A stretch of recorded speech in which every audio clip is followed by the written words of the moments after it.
Now, the traditional rulers have received their own 2.15 billion. Judges have received mansions.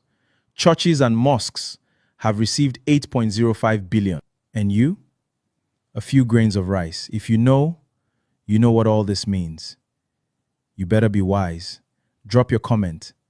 Public Accountability Organization, Trachea, revealed that the 2026 proposed budget set aside 22.15 billion naira for the construction, renovation, and furnishing of 100 royal palaces. 22.15 billion naira. Hey, Madonna! Set a new record. Nobody can beat that record. Across the country.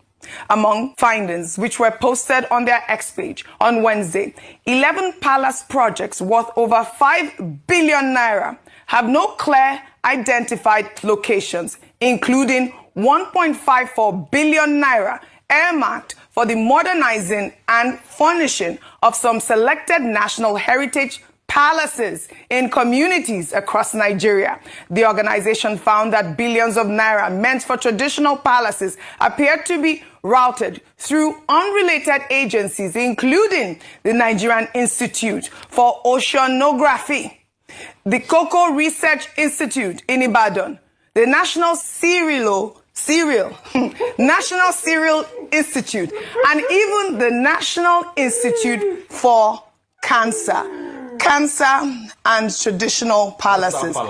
Cancer Palace. All right, and cereal. Well, this is coming just days after Trachea also revealed that 8.05 billion naira was allocated for the construction, renovation, and equipping of churches and mosques. Dissolve! The blood of Jesus! With several projects embedded in ministries unrelated to religious affairs. Meanwhile, this is as ICPC said it uncovered 908 ghost workers across at least 50 federal ministries, recovering nearly 1 billion naira in fraudulently paid salaries, with one particularly brazen suspect allegedly enrolling his wife, son, and mother-in-law as government workers while collecting the salaries of 12 other fictitious employees. Let me start with you, Rufai. If National Cancer Research Institute, that ought to make research funding available for schools for cancer, is the one now building palaces, and they are collecting the money. And these are some that Trachea has been able to review, because there are still many more like that. Urge till today, they've not given us line by line item how they spent 8.8 trillion. That it was the World Bank that drew attention to. Till today, most of the line items in the budget that we need to see have not been spent on the people. I talked about even the deputy speaker that had the effrontery to now send these people to write that they wanted to use it for young people when National Orientation Agency has not gotten their money. A penny has not been dropped.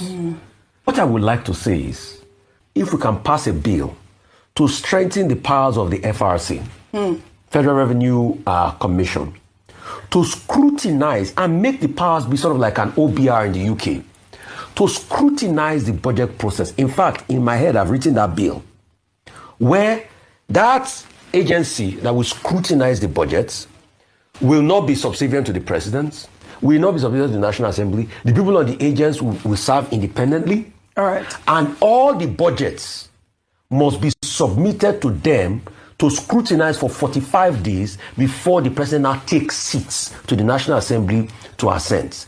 And they should be given statutory power to raise red flags and to even be given prosecutorial powers to sue anybody that pads and put things in the budget. Yes, Rufai, what is the That's job my of solution. The Presidential Advisory Committee? What is the job of the Presidential Advisory Committee? I thought that it's set up for things like that as well. Yes, the budget office is set up for things like that. Senate committee, but all of them, since they are in bed together and there's no oversight, yes, we should be able to have an independent body that doesn't care about them.